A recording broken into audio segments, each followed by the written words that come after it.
Guys, இன்னைக்கு நம்ம இந்த ட்ராமாவோட ஃபைனல் படத்தை பார்க்க போறோம். லாஸ்ட் பார்ட்ல ஷென் ஹீரோயின் பேரண்ட்ஸா ஹீரோயினை பத்தி தப்பான ஸ்டேட்மெண்ட் கொடுங்க, இதனா உங்க கடையை காலி பண்ணிட்டு மிரட்டி விட்டுட்டு போயிருப்பா. இதுக்கப்புறம் என்ன நடக்க போகுதுன்னு பார்க்கலாம். இந்த ஷென் சொன்னதெல்லாம் ஹீரோயின் பேரண்ட்ஸா ஹீரோயினை பத்தி தப்பான ஸ்டேட்மெண்ட் கொடுத்துருக்காங்க போல. அது தெரிஞ்ச ஹீரோடைய அசிஸ்டன்ட் இமிடியேட்டா அந்த நியூஸை பிளாக் பண்ணிட்டாரு. இப்போ அந்த ஸ்டேட்மெண்ட் தான் ஹீரோவுக்கு அனுப்பி அந்த விஷயத்தை இன்ஃபார்ம் பண்ணதும் அடுத்த செகண்டே அந்த ஸ்டேட்மெண்ட் வாங்கினா அந்த வெப்சைட்டோடைய கம்பெனிக்கு கால் பண்ணி இதுக்கப்புறம் யானை பத்தின எந்த ஒரு தவறான விஷயத்தை நீங்க லீக் பண்ண ட்ரை பண்ணீங்கன்னா கண்டிப்பா உங்க கம்பெனி மேலே நான் கேஸ் போட்டு எல்லாரையும் பிளாக் பண்ணிடுவேன்னு சொல்லி மிரட்டி விடுறாரு. நெக்ஸ்ட் ஹீரோயின் தான் காமிக்கிறாங்க. அவங்க நைட்டு தூங்கிட்டு இருக்கும்போது அங்க இடி இடிக்கிற சவுண்ட் கேட்டதும் அவங்க ரொம்ப பயத்துல அலறி போயிருந்திருக்காங்க. அப்போ ஹீரோ தான் ஓடி வந்து அவங்களை கன்சோல் பண்ணி அவங்க ரொம்ப பயந்து போயிருக்கிறதெல்லாம் அன்னைக்கு நைட்டு ஹீரோயின் கூடிய தூங்குறாரு. இப்படியே கொஞ்சம் கொஞ்சமா இவங்க ரெண்டு பேருக்குள்ள இருக்கிற அந்த பாண்டிங் அதிகமாகிட்டே போகுது. நெக்ஸ்ட் இந்த ஷென்னை தான் காமிக்கிறாங்க. அவ போனை செக் பண்ணி பார்த்துட்டு அந்த யானுடைய பேரண்ட்ஸ் கொடுத்த ஸ்டேட்மெண்ட் எதுக்கு இன்னும் எந்த வெப்சைட்லயும் ரிலீஸ் ஆகலன்னு டென்ஷன் ஆயிட்டு இருக்கா. உடனே அவனுடைய அசிஸ்டன்ட் செக் பண்ணி பார்த்துட்டு அவங்க கொடுத்த எல்லா ஸ்டேட்மெண்ட்டையும் மிஸ்டர் சி, அதாவது ஹீரோ பிளாக் பண்ணிட்டாருன்னு சொல்றா. ஹீரோ இதுக்கு இவ விஷயத்துல இன்டர்ஃபியர் ஆகுறாரு. இப்பவே போயிட்டு அவரை மீட் பண்ண போறேன்னு ஹீரோ பக்கம் தான் கிளம்புறா. அங்க போய் ஹீரோக்காக தான் வெயிட் பண்ணிட்டு இருக்கா. ஹீரோ இவளை இக்னோர் பண்ணிட்டு வண்டியில போகும்போது மிஸ்டர் சி, நான் உங்களுக்காக தான் வெயிட் பண்ணிட்டு இருக்கேன், உங்ககிட்ட கொஞ்சம் பேசணும்னு சொல்லும்போது அம்மா ஃபர்ஸ்ட் நீ யாருன்னு கேட்கிறாரு. இவன் அந்த கண்ணாடி தொப்பிலாம் போட்டிருக்கிறதுல ஹீரோவுக்கு அடையாளம் தெரியல போல இருக்கு. அதெல்லாம் கழட்டினதுக்கு அப்புறம் தான் ஓ இவளான்னு சொல்லிட்டு அவளை இக்னோர் பண்ணிட்டு போக பாக்குறாரு. இன்டர்நெட்ல வந்த வீடியோ நியூஸ் எல்லாமே ஃபேக் தான், அதுக்காக நீங்க என்ன எதுவும் தப்பா நினைச்சுக்காதீங்கன்னா ஹீரோ கிட்ட ரொம்ப ஒட்டி உரசி பேசிட்டு இருக்கவும் அவருக்கு செம்ம டென்ஷன் ஆகுது. இவளை இக்னோர் பண்ணிட்டு போறாரு. அதுக்கப்புறம் ஹீரோ பார்ல உட்காந்து அவங்க ஃப்ரெண்ட்ஸு கூட குடிச்சிட்டு இருக்கும் போது ஹீரோனை பத்தி பேசிட்டு இருக்காரு. அப்போ ஹீரோடைய ஃப்ரெண்ட்ஸுங்களும் நீ இந்த அளவுக்கு பேசும்போது எங்களுடைய சிஸ்டர் இல்ல, அதாவது ஹீரோயினை தான் மீட் பண்ணணும்னு சொல்றாங்க. இல்ல யான் இப்போ பிரெக்னெண்டா இருக்கா, இப்போ அவளை மீட் பண்ணா அவளுக்கு கொஞ்சம் அன்கம்ஃபர்டபுளா ஃபீல் பண்ணுவான்னு எவ்வளவோ தன்னுடைய ஃப்ரெண்ட்ஸுங்கெல்லாம் ஹீரோவும் அவாய்ட் பண்ண தான் பாக்குறாரு. எங்க அவங்க ரெண்டு பேரும் அவரை விடுற மாதிரியே தெரியல. இப்பவே அவங்கள மீட் பண்ணணும்னு சொல்லி பிடிவாத பிடிக்கிறாங்க. சரின்ட்டு ஹீரோவும் ஹீரோயின் கிட்ட இன்ஃபார்ம் பண்றதுக்காக கால் பண்ணி பாக்குறாரு. ஆனா கால் ரீச் ஆகவே மாட்டேங்குது. அவங்க லைன் பிஸியாவே இருக்கு. ஏன்னா அங்க ஹீரோயின் அவங்க ஃப்ரெண்ட் யூ கிட்ட ஹீரோவுக்கு ப்ரப்போஸ் பண்றதுக்கு ஐடியா கேட்டுட்டு இருக்காங்க. கால் அட்டன் பண்ணாததால 3 பேர் கிளம்பி வீட்டுக்கு தான் போறாங்க. அங்க ஹீரோயின் இன்னமும் அவங்க ஃப்ரெண்டு கிட்ட தான் பேசிட்டு இருக்காங்க. அவங்க ஃப்ரெண்டு ஹீரோயினுக்காக ஒரு ட்ரெஸ் வாங்கி கொடுத்துருப்பாங்க போல. யூ இது என்ன ட்ரெஸ், கொஞ்சம் கூட கவர் ஆகவும் மாட்டேங்குது, ரொம்ப ஷார்ட்டா இருக்குன்னு புலம்பிட்டு இருக்காங்க. இப்போதைக்கு வீட்டுல தான் யாருமே இல்லைன்ட்டு அந்த ட்ரெஸ்ஸை போட்டுக்கிட்டு அப்படியே வெளியில வந்து ஒரு மாதிரி போஸ் கொடுக்கவும் அந்நேரம் பார்த்து ஹீரோடைய ஃப்ரெண்ட்ஸுங்க எல்லாம் வராங்க. அவங்கள பார்த்ததுமே ஹீரோயின் உள்ள ஓடி போய் ஒளிஞ்சிக்கிறாங்க. இங்க ஹீரோ கிட்ட இவங்க தான் உங்க கேர்ள் ஃப்ரெண்டா, செம்ம கார்ஜியஸா இருக்காங்கன்னு சொல்லிட்டு ஹீரோவை கிண்டல் பண்ணவும் ஹீரோவுக்கா ரொம்ப எம்பாரசிங்கா இருக்கு. முதல்ல இங்க இருந்து கிளம்புங்கடான்னு அவங்க ரெண்டு பேரையும் பிடிச்சி வெளியே தள்ளி கதவை லாக் பண்ணிட்டு ஹீரோயினை பார்க்க தான் போறாரு. உள்ள ஹீரோயின் ஹீரோவை ஃபேஸ் பண்ண முடியாம ஃபுல்லா கவர் பண்ணிட்டு உட்காந்துருக்காங்க. இந்த அளவுக்கு கவர் பண்ணி உட்காந்தேன்னா ஆக்சிஜன் உள்ள போகாம மூச்சு முட்டுன்னு சொல்லவும் அப்பதான் லைட்டா ஹீரோவை எட்டி பாக்குறாங்க. ஹீரோவுக்கு ஹீரோயினை பார்த்ததுமே சிரிப்பு தாங்க முடியல, பயங்கரமா சிரிச்சிட்டு இருக்காரு. அங்கிள் இன்னைக்கு நான் பண்ண வேலை இன்னும் 2 வருஷத்துக்கு என்ன பார்க்கும் போதெல்லாம் உங்களுக்கு சிரிப்பு மட்டும் தான் வரப்போகுதுன்னு சொல்லவும் அப்படிலாம் எதுவுமே இல்லை, இன்னைக்கு நீ பார்க்க ரொம்ப கியூட்டா இருந்த, அதோட சாரியா நான் உங்களை வீட்டுக்கு கூட்டிட்டு வரதுக்கு முன்னாடி உங்ககிட்ட இன்ஃபார்ம் பண்ணிருக்கணும். உனக்கு கால் பண்ண ட்ரை பண்ணும்போது கால் ரீச் ஆகல, ஸோ என்னால நீ ரொம்ப எம்பாரசிங்கா ஃபீல் பண்ணியான்னு கேட்கும்போது இட்ஸ் ஓகே அங்கிள், நான் உங்ககிட்ட ஒரு விஷயத்த சொல்லணும். அது எனக்கு உங்களை ரொம்பவே பிடிச்சிருக்கு. நான் ரொம்ப சின்ன பொண்ணா இருக்கேன்னு நீங்க நினைக்கலாம், ஆனா நான் உங்க மேல ரொம்பவே சின்சியரா தான் இருக்கேன். ஒருவேளை உங்களுக்கு பிடிக்கலன்னா சொல்லிடுங்க, ஒன்றும் பிரச்சனை இல்லை. இந்த குழந்தை பிறந்ததுக்கு அப்புறம் நான் உங்க லைஃபை விட்டு போயிடுறேன்னு சொல்லவும் உடனே ஹீரோ பயங்கர எமோஷனலா ஹீரோயினை ஹக் பண்ணி இந்த லைஃப் எல்லாம் இதே மாதிரி நம்ம சேர்ந்து இருக்கணும்னு ஹீரோவும் தன்னுடைய லவ் ஹீரோயினி கிட்ட கன்வே பண்றாரு. அதுக்கப்புறம் 2 பேரும் இன்டிமேட்ல இருக்காங்க. நெக்ஸ்ட் ஹீரோ ஹீரோயினிய தன்னுடைய ஃபேமிலி மெம்பர்ஸுக்கு இன்ட்ரோ பண்ணி வைக்க அவருடைய வீட்டுக்கு கூட்டிட்டு வராரு. ஆனா ஹீரோயினுக்கு மட்டும் ரொம்பவே தயக்கமா இருக்கு. ஏன்னா ஹீரோயின் ரொம்ப ஏழ்மையான குடும்பத்தை சேர்ந்தவங்க. ஆனா ஹீரோடைய ஃபேமிலி அந்த சிட்டிலே ரொம்ப வெல்தியான ஃபேமிலி. அதனால தன்னை ஏத்துப்பாங்களோ ஏத்துக்க மாட்டாங்களோன்னு ரொம்ப தயங்கிக்கிட்டே தான் வராங்க. யான் எதுக்கு இப்ப ரொம்ப பயப்படுற, என் ஃபேமிலி மெம்பர்ஸ் ரொம்பவே அன்பானவங்க, அதனால கண்டிப்பா உன்னை ஏத்துப்பாங்கன்னு ஹீரோ தான் தைரியப்படுத்தி ஹீரோயினை உள்ள கூட்டிட்டு போறாரு. அங்க ஹீரோடைய ஃபேமிலியில ஹீரோடைய தாத்தா, அம்மா, அப்பா, அவங்க அத்தைன்ட்டு ஒரு அழகான கூட்டு குடும்பமா இருக்கு. இவங்களை பார்த்துட்டு எல்லாருமே அவ்வளோ சந்தோஷப்படுறாங்க. இதுல ஹீரோடைய அத்தை மட்டும் ஹீரோயினை பார்த்துட்டு இந்த பொண்ணை பார்த்தா அச்சாஸ்ல என் ஃப்ரெண்டை யூரங் மாதிரி இருக்கேன்னு யோசிக்கிறாங்க. உடனே ஹீரோயின் கிட்ட போயிட்டு ஏமா உன் பேர் என்ன, நீ எங்க தங்கியிருக்க, உன் பேரண்ட்ஸ் யாருன்னு விசாரிக்கவும் அதுக்குள்ளே ஹீரோ ஆண்டி யானி இப்பதான் நம்ம வீட்டுக்குள்ள வந்திருக்கா, அதுக்குள்ளே எதுக்கு இவ்வளவு கேள்வி கேட்கறீங்க, கொஞ்ச நேரம் அவர் ரெஸ்ட் எடுக்கட்டுமே சொல்றாரு.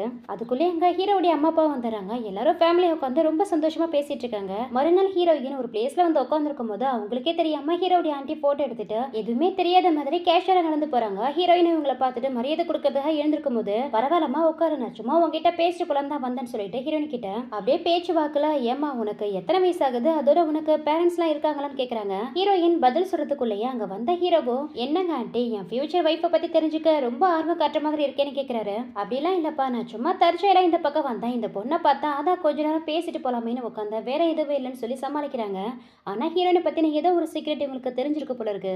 மறுநாளே ஹீரோடைய ஆண்டி ஒரு பெரிய பிசினஸ் மேன் லியை மீட் பண்றாங்க. என்னாச்சு சின்மின், எதுக்கு இவ்வளவு அவசரமா என்ன மீட் பண்ண வர சொன்னு கேட்கும்போது ஒரு முக்கியமான விஷயத்த உங்ககிட்ட சொல்ல தான் உங்களை இங்க வர சொன்னோம். நம்ம நினைச்சிட்டு இருக்க மாதிரி உங்களுடைய பொண்ணு ஜூயிர் சாகல.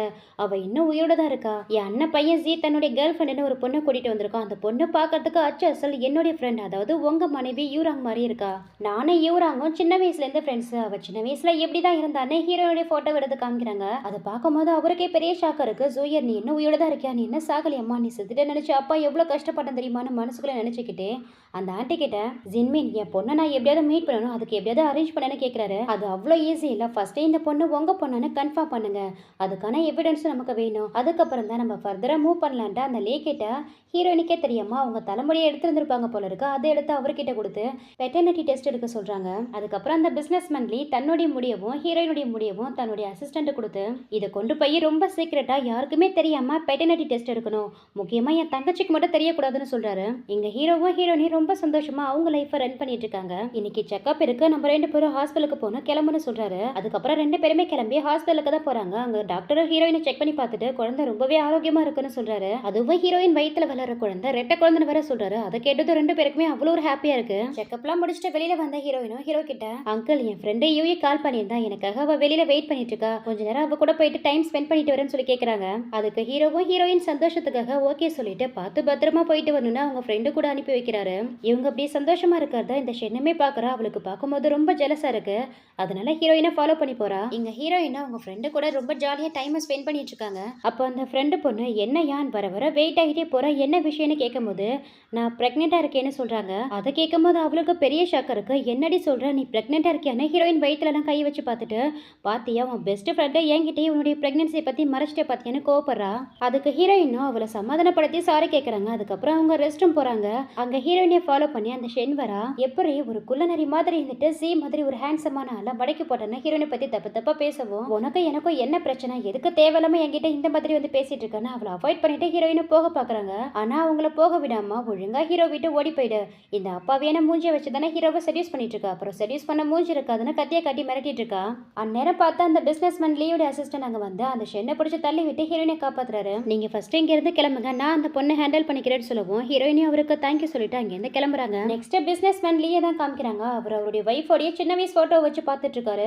அந்த போட்டோல இருக்கிற அவர் வைஃபோடைய முகம் எக்ஸாக்ட்லி நம்ம ஹீரோயின் முகம் மாதிரி இருக்கு. அந்த போட்டோ பார்த்து ஃபீல் பண்ணிட்டு உட்காந்துருக்கும் போது அவருடைய தங்கச்சி வரா. என்ன பிரதர், சிஸ்டர் இன்ல இறந்து எவ்வளவு நாள் ஆச்சு, இன்னமா உங்க போட்டோ பார்த்துட்டு ஃபீல் பண்ணிட்டு இருக்கீங்களே கேட்கும்போது, நான் ஏதாவது பண்றேன், உனக்கு என்ன, இப்போ நீ எதுக்கு இங்கே வந்தான்னு கேட்கிறாரு. என்ன பிரதர், பிரதர் ஆச்சுன்னு பார்க்க வந்தா என் மேல எதுக்கு இவ்வளவு கோவப்படுறீங்க? ஆமா மிஸ்டர் சி தன்னுடைய கேர்ள் ஃப்ரெண்டுன்னு அவருடைய வீட்டுக்கு ஒரு பொண்ணை கூட்டிட்டு வந்திருக்காராமே, அந்த பொண்ணும் பார்க்க எக்ஸாக்டா நம்ம சிஸ்டர் இன்லா மாதிரி இருக்காளாமே, அந்த பொண்ணுக்கும் இறந்து பொண்ணு உங்க பொண்ணுடைய வயசு தான் இருக்குமாமே, ஒருவேளை அவதான் உங்க சூயரா இருக்குமோன்னு கேக்குறா. அதை கேட்டதான் இவருக்கு பகிர்னு இருக்கு. ஏன்னா இவங்க 2 பேருக்குள்ள சொத்து பிரச்சனை போயிட்டு இருக்கும். எங்க தனக்கு வாரிசு இருக்குன்னு தெரிஞ்சதுன்னா இவளால தன்னுடைய மகளுடைய உயிருக்கு, அதாவது ஹீரோயின் உயிருக்கு ஆபத்து வருமோன்னு பயந்து, என்னம்மா பேசுற, என்னுடைய பொண்ணு சூயர் எப்படி உயிரோட இருக்க முடியும், அவளதான் 19 வருஷத்துக்கு முன்னாடியே ஒரு வயசா இருக்கும் போது ஒரு ஆளு கிட்னாப் பண்ணிட்டு போய் கொலை பண்ணிட்டானே, அப்புறம் எப்படி அவ உயிரோட வருவா, ஒருத்தவங்கள மாதிரி இன்னொருத்தவங்க இருக்குது, இதெல்லாம் கோஇன்சிடென்ட் சொல்லி சமாளிக்கிறாரு. நெக்ஸ்ட் இங்க ஹீரோயின் தான் காமிக்கிறாங்க. ஹீரோ அவங்கள ஹாஸ்பிட்டலுக்கு செக்அப்காக கூட்டிட்டு போயிட்டு இருக்காரு. அப்போ திடீர்னு காரை ஸ்டாப் பண்ணிட்டு அவருடைய அசிஸ்டன்ட் ஹீரோ கிட்ட, சார் நம்ம காரை ரொம்ப நேரமா ஒருத்தர் ஃபாலோ பண்ணிட்டு வரான்னு சொல்றாரு. அதுக்கு ஹீரோவும் ஃபர்ஸ்ட் சேஃபா ஹாஸ்பிட்டலுக்கு போய் யானை கொண்டு போய் ஹாஸ்பிட்டல் சேர்த்ததுக்கு அப்புறம் அவன் யாரு என்னன்னு கண்டுபிடிக்கலாம்னு சொல்றாரு. கொஞ்ச நேரத்திலேயே ஹீரோயினை கூட்டிட்டு ஹாஸ்பிட்டலுக்கும் போயிடுறாங்க. அப்ப ஹீரோடைய அசிஸ்டன்ட் ஹீரோக்கு கால் பண்ணி நம்ம காரை ஃபாலோ பண்ணி வந்தவன கண்டுபிடிச்சாச்சுன்னு சொல்றாரு. இங்க அப்படியே கட் பண்ணிட்டு அந்த ஃபாலோ பண்ணி வந்தவன தான் காமிக்கிறாங்க. அவனை ஹீரோடைய அசிஸ்டன்ட் பிடிச்சு கட்டி வச்சிருக்காரு. எங்களை எதுக்காக ஃபாலோ பண்ணிட்டு வந்தானே ஹீரோ கேட்கறதுக்கு அவன் வாயே திறக்க மாட்டேங்கிறான். ஹீரோ பார்த்து நக்கலா சிரிக்கிறான். கடுப்பான ஹீரோவும் அவனை செவ்விலே நாள் வச்சு உண்மையை சொல்றியா இல்ல இங்கேயே உயிரை விடுறியான்னு சொல்லி மிரட்டவும் அடி தாங்க முடியாம அவனும் உண்மையை சொல்ல ஸ்டார்ட் பண்றான். நான் ஃபாலோ பண்ணி வந்தது உங்களை கிடையாது, உங்க கூட வந்த உங்க கேர்ள் ஃப்ரெண்டை தான், அவங்கள சில போட்டோ எடுத்துட்டு சொல்லி பிசினஸ் மேன் லீ தான் என்ன அனுப்பி வச்சாருன்னு சொல்லிட்டு இருக்கா. இங்க கட் பண்ணிட்டு அங்க ஹீரோடைய வீட்டுல தான் காமிக்கிறாங்க. அங்க அந்த பிசினஸ் மேன் லீ ஹீரோடைய தாத்தாவை மீட் பண்ண வந்திருக்காரு. ஆல்ரெடி உங்க 2 பேருமே ஃபேமிலி ஃப்ரெண்ட்ஸ். அப்படியே கேஷுவலா பேசிக்கிட்டே ஹீரோடைய தாத்தா கிட்ட, உங்க பேர சி யான்னு ஒரு பொண்ணை தன்னுடைய கேர்ள் ஃப்ரெண்ட் வீட்டுக்கு கூட்டிட்டு வந்திருக்கதா கேள்விப்பட்டா, உண்மையான கேட்கவும், ஆமாப்பா அந்த பொண்ணு ரொம்பவே நல்ல பொண்ணு, எங்க என் பேரன் இப்படியே கல்யாணம் ஆகாம பேச்சுலராகவே இருந்துடணும்னு ரொம்ப பயந்தப்பா, பரவாயில்ல அவனுக்குன்னு இப்போ ஒரு கேர்ள் ஃப்ரெண்ட் வந்துட்டா, இப்போதான் எனக்கு நிறைவா இருக்குன்னு சொல்லி சந்தோஷப்படுறாரு. ஆனா சி எப்படி அந்த பொண்ணை மீட் பண்ணானு உங்களுக்கு தெரியுமான்னு கேட்கும் போது, அதை பத்திலாம் எனக்கு அந்த அளவுக்கு தெரியாது, ஆனா என் பேரனுடைய குழந்தைய மட்டும் வயிற்றுல சுமந்துட்டு இருக்கான்னு தெரியும். ஆமா அந்த பொண்ணு இப்போ பிரெக்னெண்டா இருக்கா, சீக்கிரமாவே அவங்க 2 பேருக்கும் மேரேஜ் கூட பண்ணி வைக்க போறோம், இன்விடேஷன் அனுப்புறா, கண்டிப்பா நீ மேரேஜுக்கு வரும்னு சொல்றாரு. ஹீரோயின் பிரெக்னெண்டா இருக்கான்னு சொன்னதுமே இவருக்கு அப்படியே டென்ஷன் ஆகிட்டு இருக்கு. என்ன பேசிட்டு பேசிட்டு இருக்கீங்க? அவளுக்கு என்ன வயசாகுது? அதுக்குள்ளேயே அவ எப்படி பிரெக்னெண்டா இருக்க முடியும்னு இவரு கடந்த டென்ஷன்ல கத்திட்டு இருக்காரு. லீ என்னாச்சு? அந்த பொண்ணு என் வீட்டுக்கு மருமகளா வரப்போற பொண்ணு தானே? ஏதோ நீ பெத்த பொண்ணு மாதிரி அவ மேல உனக்கு என்ன இவ்ளோ அக்கறைன்னு கேட்கவும் கொஞ்சம் உணர்ச்சி வசப்பட்டுட்டா என்ன மன்னிச்சிடுங்கன்னு சொல்லிட்டு லீ அங்க இருந்து கிளம்பிறாரு. அவர் போனதுக்கு அப்புறம் இந்த தாத்தா ஹீரோக்கு கால் பண்ணி நீ யானை எவ்வளவு சீக்கிரம் மேரேஜ் பண்ணிக்க முடியுமோ அவ்வளவு சீக்கிரம் பண்ணிக்கோ. என்னன்னு தெரியல திடீர்னு மிஸ்டர் லீ நம்ம வீட்டுக்கு வந்தாரு. வந்ததுல இருந்தே யானை பத்தி தான் அதிகமா விசாரிச்சுட்டு இருந்தாரு. எங்க அவரால யானைக்கு ஏதோ ஆபத்து வந்துருமோன்னு எனக்கு பயமா இருக்குப்பான்னு சொல்லும்போது என்ன சொல்றீங்க தாத்தா? லீ நம்ம வீட்டுக்கு வந்தாரா? அப்ப நான் சந்தேகப்பட்டது சரியா போச்சு. இன்னைக்கு நானும் யானும் செக்கப்காக ஹாஸ்பிட்டலுக்கு போயிட்டு இருக்கும் போது எங்களை ஃபாலோ பண்ணி ஒரு ஆள் வந்தா. அவனை விசாரிக்கும் போது யானை சில போட்டோ எடுக்கவும் அதோட சான்ஸ் கிடைச்சா அவ தலைமுடியை எடுத்துட சொல்லி லீ தான் தன்னை அனுப்பி வச்சதா எங்க கிட்ட சொன்னான். இது எல்லாத்தையும் வச்சு பார்க்கும்போது யான் எப்படி இருந்தாலும் அவருடைய பொண்ணை தான் இருக்கணும்னு கன்ஃபார்ம் பண்றாரு. அதுக்கப்புறம் எல்லாரும் ஃபேமிலியா உட்காந்து சாப்பிட்டுட்டு இருக்காங்க. அப்ப ஹீரோடைய அம்மா ஹீரோயின் கிட்ட யான் இருக்க உன் வயிறு பெருசாகிட்டே போகுது. இன்னும் 2 மாசத்துல குழந்தை பிறக்க போகுது. இதுக்கப்புறமும் உங்க மேரேஜை தள்ளி போறது சரியா இருக்காது. சீக்கிரமாவே உங்க மேரேஜுக்கான அரேஞ்ச்மெண்ட் ஆரம்பிக்கணும்னு பேசிட்டு இருக்காங்க. நெக்ஸ்ட் லீயை தான் காமிக்கிறாங்க. அவங்க வைஃபோடைய போட்டோ வச்சு பார்த்துக்கிட்டே யுராங் சோயிர் சாகல உயிரோட தான் இருக்கா. ஜெஸ்ல அவ ஒன்ன மாதிரி இருக்கா. இப்ப மட்டும் நீ உயிரோட இருந்தீனா கண்டிப்பா அவளை பார்த்து சந்தோஷப்படுவேன்னு ஃபீல் பண்ணி பேசிட்டு இருக்க. அவருடைய தங்கச்சி தான் கால் பண்றா. பிரதர் உங்க பொண்ணு சோயர் இவ்வளவு நாள் இறந்துட்டு தான் நினைச்சிட்டு இருந்தீங்கல்ல. அவ இன்னும் சாகல உயிரோட தான் இருக்கா. அதுவும் அவ ஏன் கூட தான் இருக்கா. சீக்கிரமாவே அவளை கூட்டிட்டு உங்களை மீட் பண்ண வரேன்னு இவ ஒண்ணு புதுசா கிளப்பி விடுறா. நான் தான் ஆல்ரெடி உங்ககிட்ட சொல்லிட்டேன் என் பொண்ணு சோயர் இறந்துட்டானு. அப்புறம் எதுக்கு தேவையில்லாத விஷயத்துல தலையிடுறேன்னு கேக்குறாரு. என்னாச்சு பிரதர் இப்ப எதுக்கு ரொம்ப டென்ஷன் ஆகுறீங்க? ஒருவேளை அந்த ஏனதான் உங்க பொண்ணா நீங்க ஏத்துக்க போறீங்களா என்ன அப்படின்னு கேக்குறதும் அந்த பொண்ணு ரொம்பவே இன்னசென்ட். இப்ப எதுக்கு தேவையில்லாம அந்த பொண்ணு இருக்கிறன்னு ரொம்ப நர்வஸ் ஆகுறாரு. ஏன்னா ஹீரோயினியை இன்னமும் தன்னுடைய பொண்ணு தானே அபிஷியலா தன்னுடைய வீட்டுக்கு கூட்டிட்டு வராததுக்கு பெரிய ரீசனே இவதான். ஏன்னா ஹீரோயின் உயிருக்கு இவளால ஆபத்து இருக்கு. எங்க சொத்து காசப்பட்டு தன்னுடைய மகளை கொலை பண்ணிட்டு வரணும்னு பயப்படுறாரு. அன்னைக்கு ஈவினிங் லியோட வீட்டுக்கு அவருடைய தங்கச்சி ஷென்னை கூட்டிட்டு வந்து பிரதர் ஃபைனலா உங்க பயாலஜிக்கல் டாட்டர் சோயரை கண்டுபிடிச்சிட்டான். இவதான் உங்க பயாலஜிக்கல் டாட்டர்னு ஷென்னை காமிக்கிறா. அதுக்கு ஏத்த மாதிரி அந்த ஷென்னு ஓடி வந்து ஃபைனலா என்னுடைய அப்பாவை கண்டுபிடிச்சு பாசமொழியை பொழிஞ்சிட்டு இருக்கா. முதல்ல என் கையை விட நீ ஒண்ணு என் மகளே கிடையாது. என் பொண்ணை இறந்து போயிட்டேன்னு சொல்லிட்டு அவளை அவாய்ட் பண்ணிட்டு போறாரு. இங்க லியோட தங்கச்சியும் போ இன்னும் எவ்வளவு நாளைக்கு தான் இப்படியே என்கிட்ட நடிச்சிட்டு இருக்க போறேன்னு நானும் பாக்குறேன்னு அவ மனசுக்குள்ளே நினைச்சிட்டு இருக்க. இங்க கட் பண்ணிட்டு ஹீரோடி வீட்டுல தான் காமிக்கிறாங்க. அங்க ஹீரோக்கும் ஹீரோயினுக்கும் மேரேஜ் பண்றதுக்கான அரேஞ்ச்மெண்ட் பத்தி தான் டிஸ்கஸ் பண்ணிட்டு இருக்காங்க. நேரம் பார்த்தாங்க லீ வராரு. அங்க வந்து எல்லாரும் முன்னாடியே இப்ப நான் உங்க ஃபேமிலி ஃப்ரெண்டா வரல. என்னுடைய பொண்ணு யானுடைய அப்பாவா வந்திருக்கேன். அதுவும் ஒரு அப்பாவா இருந்து என் பொண்ணுடைய மேரேஜை பத்தி டிஸ்கஸ் பண்ணதான் வந்திருக்கேன். இப்ப நான் என் பொண்ணை பார்க்கணும்னு சொல்லும்போது சாரி இப்ப யானை நீங்க மீட் பண்ண முடியாது. அவருடைய பாதுகாப்புக்காக அவளை ஒரு சீக்ரெட்டான பிளேஸ்ல பத்திரமா வச்சிருக்கோன்னு தாத்தா சொல்றாரு. அந்நேரம் பார்த்து அங்க ஹீரோ வரவும் என் பொண்ணை நான் மீட் பண்ணணும். அட்லீஸ்ட் அவ வாய்ஸ் ஏத கேட்கணும். அதுக்காவது என்ன அலோ பண்ணுங்கன்னு ரொம்ப எமோஷனலா பேசவும் ஹீரோவும் ஹீரோயினுக்கு வீடியோ கால் பண்றாரு. இங்க லீ அந்த வீடியோ கால்ல தன்னுடைய மகளை எட்டி எட்டி பார்த்துட்டு ரொம்ப எமோஷனலா ஃபீல் பண்ணிட்டு இருக்காரு. வீடியோ காலை கட் பண்ணிட்டு பார்த்தது போதுமான ஹீரோ கேட்கும் போது இதுவே எனக்கு போதும். இப்பதான் எனக்கு நிம்மதியா இருக்கு. இதுக்கப்புறம் நான் நிம்மதியா வாழ்வேன்னு சொல்லிட்டு போறாரு. ஆல்ரெடி இவருக்கு ஹார்ட் டிசீஸ் இருக்கும் போல நெஞ்சு பிடிச்சிட்டு வலிக்குதுன்னு கத்திட்டு இருக்காரு. உடனே அவர் பாக்கெட்ல இருந்து ஒரு டேப்லெட் எடுத்து சாப்பிட்டதுக்கு அப்புறம் தான் அந்த நெஞ்சு வலியுமே கொஞ்சம் ரிலீஃப் ஆகுது. இவருடைய இந்த நிலைமையை பார்க்கும்போது ஹீரோக்குமே ரொம்ப கஷ்டமா இருக்கு. அதே சமயத்துல அங்க ஹீரோயினுக்கும் ஹீரோயின் அப்பா லீதாங்கிறத ஹீரோடைய ஃபேமிலி மெம்பர்ஸ் பேசிட்டு இருக்கும்போது காதுல வாங்குறாங்க. எதுக்காக இவ்வளவு நாள் என்னுடைய அப்பா லீதாங்கிற விஷயத்த என்கிட்ட இருந்து மறைச்சிங்கன்னு ஹீரோ கிட்ட கேட்கும்போது லியோட ஃபேமிலி ரொம்ப கிரிட்டிக்கலான சுச்சுவேஷன்ல இருக்கு. இப்போ நீ அங்க போனா உன்னுடைய உயிருக்கு ஆபத்து இருக்குங்கிற ஒரே ரீசனுக்காக தான் உன்னுடைய அப்பா லீ இவ்வளவு நாள் அவருடைய பொண்ணை நீதாங்கிற அபிஷியலான நியூஸை வெளியில அனௌன்ஸ் பண்ணாம சீக்கிரட்டா மெயின்டைன் பண்ணிட்டு இருக்காருன்னு சொல்றாரு. அதுக்கு ஹீரோயின் நான் என் அப்பாவை பார்க்கணும்னு சொல்றாங்க. மறுநாளே லீ தன்னுடைய மக ஹீரோயினை பார்க்க வராரு. 19 வருஷத்துக்கு அப்புறம் இறந்து போனதா நினைச்சிட்டு இருந்தா தன்னுடைய மகளை நேர்ல பார்க்கும்போது அவருக்கு அவ்வளவு ஒரு சந்தோஷமா இருக்கு. அதே மாதிரி இங்க ஹீரோயினுக்கோ தன்னுடைய அப்பாங்கிற அந்த உள் உணர்வையும் அந்த பாண்டிங்கையும் ஃபர்ஸ்ட் டைமா இவர்கிட்ட தான் ஃபீல் பண்றாங்க.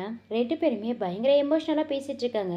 அப்போ அவருடைய அசிஸ்டன்ட் ஓடி வந்து சார் ஆல்ரெடி உடம்பு சரியில்லாம இருந்த உங்க அப்பா இப்ப ரொம்பவே சீரியஸான கண்டிஷன்ல இருக்காரு. அவர் சாகிறதுக்கு முன்னாடி கடைசியா உங்களை பார்க்கணும்னு ஆசைப்படுறதா சொன்னதும் உடனே லீ ஹீரோயினை கூட்டிட்டு தன்னுடைய அப்பாவை பார்க்க ஹாஸ்பிட்டலுக்கு தான் போறாரு. அங்க ஹாஸ்பிட்டல்ல அவங்க அப்பா கிட்ட நம்ம நினைச்ச மாதிரி சுயிர் சாகலப்பா உயிரோட தான் இருக்கான்னு ஹீரோயினை கூட்டு காட்டவும் ஃபைனலா ஹீரோயின் முகத்தை பார்த்துட்டு நிம்மதியா கண்ணை மூடுறாரு. அவங்க அப்பா இறந்து தெரிஞ்சு லீயோட தங்கச்சியுமே அங்க வந்து அழுதுட்டு இருக்கா. அந்த நிலைமையிலே லீயோட தங்கச்சி அப்பா இறக்கறதுக்கு முன்னாடி சொத்தை பத்தி உங்ககிட்ட எதுவும் பேசினாரான்னு கேக்குறா. அப்ப அவங்க ஃபேமிலி லாயர் வந்து லீ கிட்ட உங்க அப்பா இறக்கறதுக்கு முன்னாடி அவர் பேர்ல இருந்த கம்பெனி ஷேர்ல இருந்து சொத்துக்கள் எல்லாத்தையுமே உங்க பேர்ல மட்டும் தான் எழுதி வச்சிருக்காரு. அதுக்கான டாக்குமெண்ட் இதுல இருக்குன்னு அந்த ஃபைலை கொடுக்கவும் இங்க லீயோட தங்கச்சிக்கு செம்மையா டென்ஷன் ஆயிட்டு இருக்கு. அதனால எனக்கும் இந்த ஷேர்ஸ்ல பங்கு வேணும்னு லீ கிட்ட சண்டை போட்டுட்டு இருக்கா. இங்க என்ன நடந்துட்டு இருக்குன்னு தெரியாம அந்த ஷென் ஓடி வந்து அப்பா அப்பான்னு அவருடைய ஆக்டிங்க ஸ்டார்ட் பண்ணுவோம். அவளை பள்ளியிருந்து செவலியா ஒண்ணு வச்சு ஒழுங்கா இங்க இருந்து ஓடி போன்னு விரட்டி விட்டுறாரு.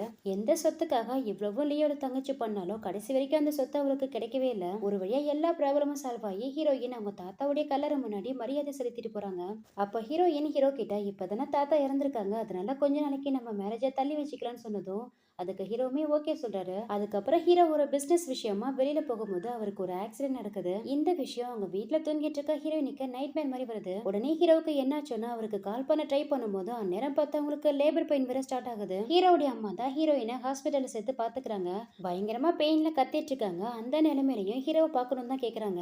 இவங்களும் ஹீரோ கிட்ட இன்ஃபார்ம் பண்ண கால் ட்ரை பண்ணிட்டு இருக்காங்க. அப்பதான் அவங்களுக்கு ஒரு பெரிய ஷாக் காத்திருக்கு. அங்க ஹீரோவுக்கு ஆக்சிடென்ட் ஆன விஷயம் தெரிய வருது. இப்போ வழியில துடிச்சிட்டு இருக்க ஹீரோயின் கிட்டயும் இந்த விஷயத்த பத்தி சொல்ல முடியாது. அதனால அவங்க கிட்ட ஒரு முக்கியமான கிளையண்டோட மீட்டிங்ல இருக்கானா சீக்கிரமா வந்துறதா சொன்னதா அவங்க கிட்ட சொல்லி சமாளிக்கிறாங்க. என்னையும் குழந்தையை விட அவருக்கு பிசினஸ் அவ்வளவு முக்கியமா போயிடுச்சான்னு இங்க ஹீரோயின் ரொம்ப அழுதுட்டு இருக்காங்க. அவங்களுக்கும் ஹீரோயின் முகத்தை பார்க்கவே முடியல, அவ்வளவு கஷ்டப்படுறாங்க. கொஞ்ச நேரத்திலேயே அங்க ஹீரோடைய அப்பாவும் தாத்தாவும் வராங்க. அவங்க கிட்ட அழுதுகிட்டே ஹீரோவுக்கு ஆக்சிடென்ட் ஆனதை சொன்னதும், நீ இங்க இருந்து இந்த பொண்ணை பாத்துக்கோ, நான் போயிட்டு நம்ம பையனை பாத்துக்கிறேன்னு ஹீரோடைய அப்பா ஹீரோ பார்க்க கிளம்புறாரு. நெக்ஸ்ட் இங்க ஹீரோவை தான் காமிக்கிறாங்க. ட்ரீட்மெண்ட்டுக்கு அப்புறம் ஒரு வழியா இப்பதான் ஹீரோ கண் விழிக்கிறாரு. அவருக்கு நினைவு வந்த அடுத்த செகண்டே ஹீரோயினுக்கு தான் கால் பண்றாரு. அங்க அந்த மெய்ட் அம்மா தான் ஹீரோயின் போனை வச்சிருக்காங்க போல. கால் அட்டன் பண்ணி ஹீரோயினுக்கு லேபர் பெயின் வந்த விஷயத்த சொல்றாங்க. அதுக்கப்புறம் ஹீரோ உங்க அம்மாவுக்கு கால் பண்ணி ஹீரோயின் கிட்ட பேசிட்டு இருக்காரு. அப்ப கூட தனக்கு ஆக்சிடென்ட் ஆன விஷயத்த பத்தி சொல்லாம, ஏன் நீ எதுக்கு பயப்படாத, நான் உன் கூடயே தான் இருக்கேன், இன்னும் கொஞ்ச நேரத்துல அங்க வந்துருவேன்னு ரொம்ப நம்பிக்கையா பேசிட்டு இருக்காரு. ஒரு வழியா அங்க ஹீரோயினுக்கு நல்லபடியா குழந்தையும் பிறந்துருது. அந்த குழந்தை அழுவுற சத்தம் இங்க ஹீரோக்கு கேட்கும் போது அவருக்குமே ரொம்ப சந்தோஷமா இருக்கு. அந்த முடியாத நிலைமையிலையும் வீல் சேர்ல மறுநாளே ஹீரோயினை பார்க்க தான் வராரு. குழந்தைய பார்த்து சந்தோஷப்படுறதை விட இந்த மாதிரி டைம்ல ஹீரோயின் கூட இல்லாம போயிட்டோமோன்னு ரொம்ப ஃபீல் பண்ணிட்டு இருக்காரு. நெக்ஸ்ட் ஒரு 2 மாசத்துக்கு அப்புறம் தான் காமிக்கிறாங்க. ஃபைனலா ஹீரோவுக்கும் ஹீரோயினுக்கும் மேரேஜ் அரேஞ்ச்மெண்ட்லாம் நடந்துட்டு இருக்கு. எல்லாரும் முன்னாடியும் ஒரு வழியா இவங்களுக்கு மேரேஜ் நடந்து முடியுது. ஃபைனலா ஹீரோவும் ஹீரோயினையும் ஹக் பண்ணி கிஸ் பண்றதோட ஒரு சூப்பரான ஹாப்பி எண்டிங்கோட இந்த ஒரு அழகான டிராமாவுமே கம்ப்ளீட் ஆகுது. இந்த டிராமா உங்களுக்கு பிடிச்சிருந்தா மறக்காம லைக் பண்ணுங்க. இதே மாதிரி ஒரு சூப்பரான டிராமாவோட சீக்கிரமாவே உங்களை சந்திக்கிறேன். Thank you so much and see you.